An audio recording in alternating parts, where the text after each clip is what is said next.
শাহানারে যদি ডাকো তাহলে কিন্তু তোমার খবর আছে। আল্লাহর সাক্ষী রেখে কথা দিলাম, আর কোনোদিন এই পরিবারের কারো ক্ষতি করার চেষ্টা করব না। আসসালামু আলাইকুম বন্ধুরা, আবারও চলে আসলাম আমাদের সবার প্রিয় নাটক সত্যের মৃত্যু নিয়ে 17 নম্বর এপিসোড নিয়ে। সত্যের মৃত্যু নিয়ে নাটকটিতে এখন চলছে টান টান উত্তেজনা। এদিকে সালাউদ্দিনের বিয়ে হচ্ছে শাহানার সাথে, অন্যদিকে আমিনা চেষ্টা করছে কোনোভাবে তার হাজবেন্ড সালাউদ্দিনের বিয়ে শাহানার সাথে আটকানোর জন্য। কিন্তু শাহানার সাথে সালাউদ্দিনের বিয়ে আটকাতে হলে আমিনার তো তার শাশুড়ির ষড়যন্ত্র কী সেটা জানতে হবে, এবং কিভাবে সেই ষড়যন্ত্র জানবে, এবং সালাউদ্দিনের বিয়ে কি সত্যি সত্যি আমিনা আটকাতে পারবে কি না তা দেখতে হলে সম্পূর্ণ ভিডিওটি দেখবেন এবং আমার এই চ্যানেলটিকে সাবস্ক্রাইব করবেন। আমি আমাদের সবার প্রিয় নাটক বসুরাত, গরিব ঘরের রাজপুত্র এবং গরিবের বউ কোটিপতি, এরকম অনেক মজার এবং এক্সাইটিং নাটক নিয়ে আমার চ্যানেলে হাজির হই। বন্ধুরা, আমিনা তার মেঝো ভাবিকে কিছু টাকা দেয়, তারপর সে তার কাছ থেকে জানতে পারে যে শাহানার মাধ্যমে সালাউদ্দিনের খাবারের মধ্যে বিষ মিলায়, যার কারণে সালাউদ্দিনের শরীর এতটা অসুস্থ হয়ে পড়ছিল। এবং সেই কবিরাজটাও একটি ভণ্ড কবিরাজ। সালাউদ্দিনের মেজো ভাই সেই ডাক্তার এবং কবিরাজকে কিছু টাকা দেয় যাতে তারা মিথ্যা কথা বলে এবং সালাউদ্দিনের সাথে শাহানার কোনোভাবে বিয়ে দিতে পারে। এত কিছু জানার পর আমিনা সেই ভণ্ড কবিরাজের কাছে যায় এবং তাকে কিছু টাকা দেয় যাতে সে বিয়ের দিন এসে সালাউদ্দিনের বিয়ে ভাঙতে পারে। কিন্তু দুর্ভাগ্যবশত আমিনার সেই প্ল্যানটি আর হয় না।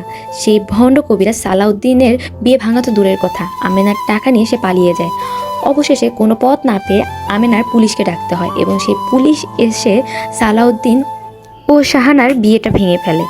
পুলিশের কথা মতে যেহেতু প্রথম বউয়ের এই বিয়েতে কোনো মত নেই, তাহলে তার হাজবেন্ড দ্বিতীয় বিয়ে করতে পারবে না। এবং অন্যদিকে সালাউদ্দিনও বলে তারও এই বিয়েতে কোনো মত নেই, তার মায়ের জোরে সে এই বিয়েটি করছে। তখন পুলিশ বলে আপনাদের সবাইকে এখন পুলিশ স্টেশনে যেতে হবে।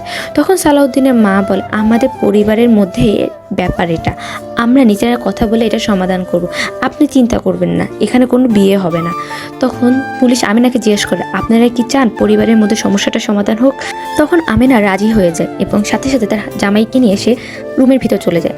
তখন শাহানা কান্না করে ও বলে আমার দায়িত্ব কে নেবে? তখন সালাউদ্দিনের বাবা বলে তুই চিন্তা করিস না, তোর একটা ব্যবস্থা করে দিব। তখনই আমরা কিছুটা বুঝতে পারি সালাউদ্দিনের বাবার মাথায় কী ধরনের বুদ্ধি হচ্ছে। পরবর্তীতে আমরা এটাও জানতে পারি সালাউদ্দিনের বাবা চাচ্ছে সে যাতে শাহানাকে বিয়ে করে। এই মতলবটা সালাউদ্দিনের মা বুঝতে পারে এবং সে এখন হন্ত হয়ে গেছে কিভাবে শাহানাকে ঘর থেকে বের করে দিবে।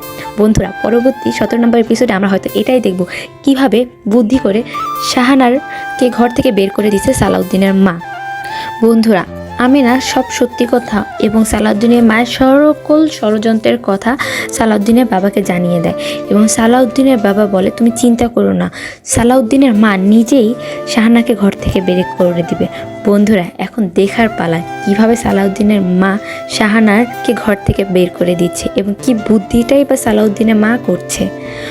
বন্ধুরা, পরবর্তী এপিসোডে কী হচ্ছে তা জানতে হলে অবশ্যই আমার চ্যানেলটিকে সাবস্ক্রাইব করবেন এবং আমার এই ভিডিওতে একটি লাইক দিবেন।